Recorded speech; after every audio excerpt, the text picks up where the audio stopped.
আসসালামু আলাইকুম। আশা করি আপনারা ভালো আছেন। আল্লাহর রহমতে আমিও ভালো আছি। তো আজকে মাহে রমজানের তৃতীয় দিন। তো বেশ ভালোভাবে চলে আসছে। এই বিআই চলে আসছে দেখছি। বিআই দেখেন, কথা বলতে বলতে বিআই চলে আসলো। বিআই ব্যাগ কেন? ব্যাগ নিয়ে আসছো আজকে? ক্লাস করবা? তো যাই হোক, দেখতে দেখতে মাহে রমজানের তৃতীয় দিন আজকে আজকে তো আজকে সেই রোদ উঠছে, মোটামুটি তাকাইতে পারতেছি না। রোদের পরিমাণটা খুবই বেশি। আজকে সারাদিনটা হয়তো খুবই করা যাবে। তো যাই হোক, আপনারা আজকে সারাদিনের ব্লগটা দেখতে থাকুন। বাসায় এসে দেখি যে বাড়ির কাজ অলরেডি ঢালাইয়ের কাজ শুরু হয়ে গেছে। তো মোটামুটি আজকে অনেকজনই হয়েছিল, ঢালাইয়ের কাজ করতেছিল। তো আপনারা বাড়ির কিছু কাজের কিছু অংশ দেখতে থাকুন।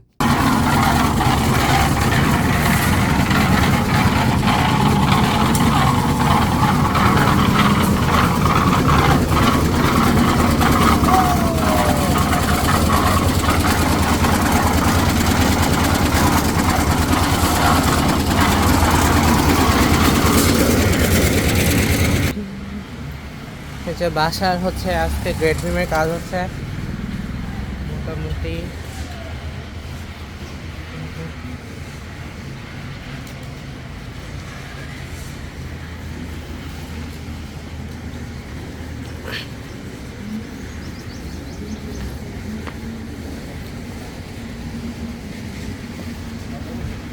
কন্ট্রাক্টর তো লেট হয়ে লিগা, আমি তো মনে করছি হয়ে গেছে মনে হয়।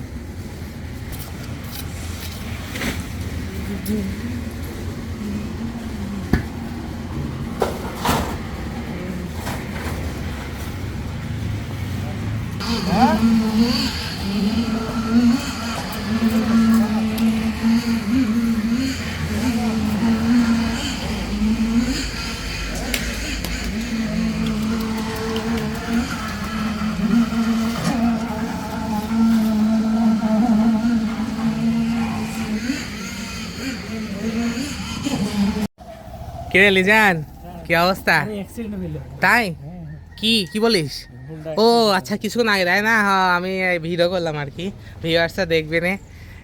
আসলে রোজা রমজানের দিন তো সবার মাথা ঠিক থাকে না, আর আনবিকের ছুটি হলে আপনারা সবাই জানেন এলোপাথারিভাবে যায়, সবাই যায়। তো লিজান একবার আসছিল, একবার না দুইবার আসছিল, বাসার কাজ দেখে গেছে। তো এখন আসছে। তো আমার কাছে একটা আবদার করতেছে যে এখন নাকি বাইরে খাইতে যাবে। তো আমি বললাম যে ঠিক আছে, যাওয়া যাক। আসলে সময়ও নাই, তো ভাবলাম যে এখন যাব আর কি, আমিও লিজান। আর উৎসও যাইতে পারে মেবি। তো যাই হোক, আপনাদের আজকে একটা অন্য একটা প্লেসে ইফতারের ভিডিও দেখাবো। তো চল যাই, যাও যাক।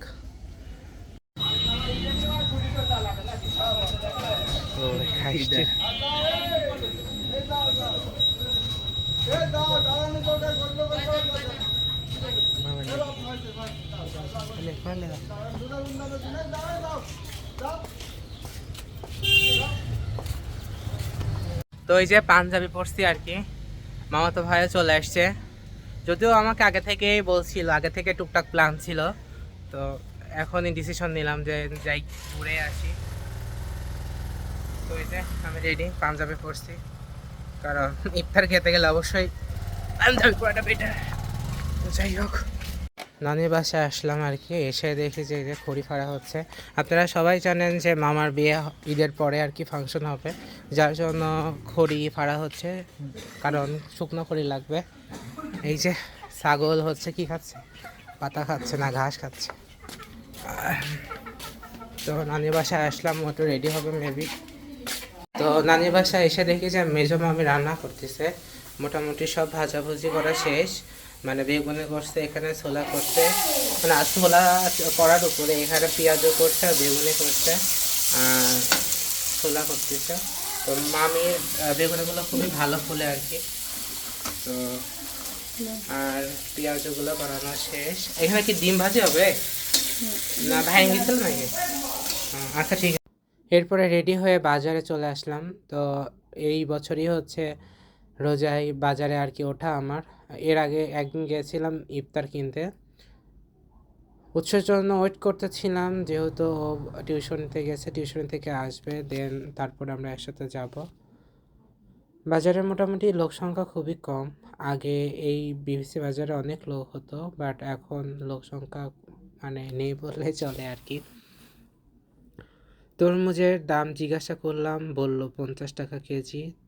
কিন্তু আমার মামাতো ভাই বলছে যে কিছুক্ষণ আগে নাকি মানে দুপুরবেলায় 40 টাকা কেজি গেছে। তো এখানে আমার এক খালু, মানে সম্পর্কে খালুই হয় আর কি, তো তিনি আর কি তরমুজ নেওয়ার জন্য দাম জিজ্ঞাসা করছিলেন। তাই আমরা বলতেছিলাম, মানে আমার মামাতো ভাই বলতেছিল যে 40 টাকা কেজি তো বিক্রি করলো বিকেলের কিছুক্ষণ আগে, মানে প্রায় দুপুরবেলায়।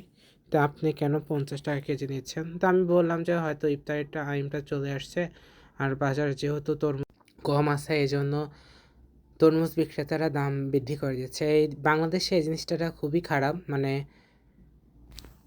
দাম যখনই প্রোডাকশন কমে যায় তখনই দাম বাড়ায় দেয়।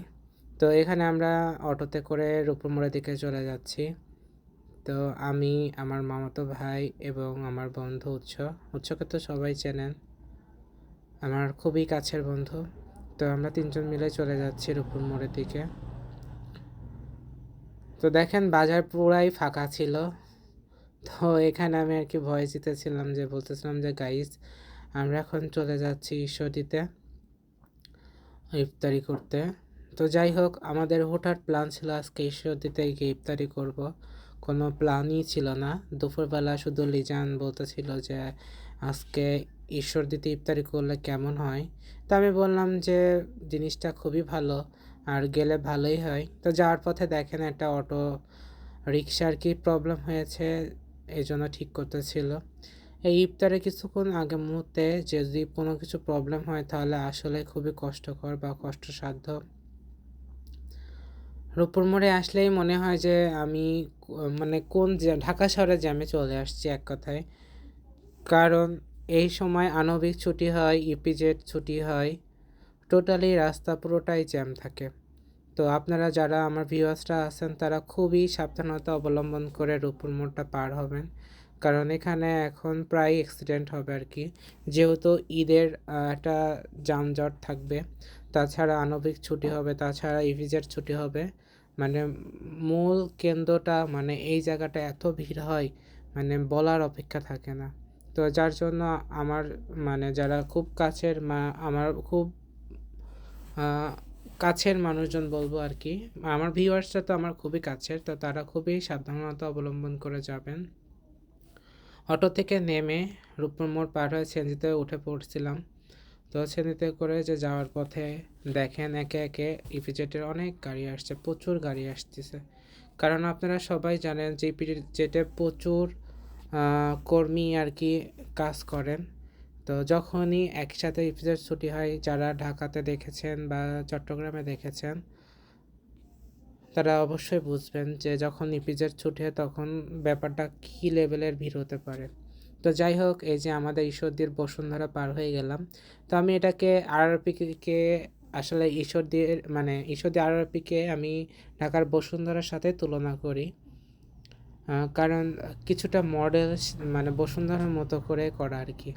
তো যাই হোক, আমাদের ঈশ্বরদীতে, মানে ঈশ্বরদী থানা হিসাবে আলহামদুলিল্লাহ সব কিছুই মোটামুটি অনেক উচ্চ মানের।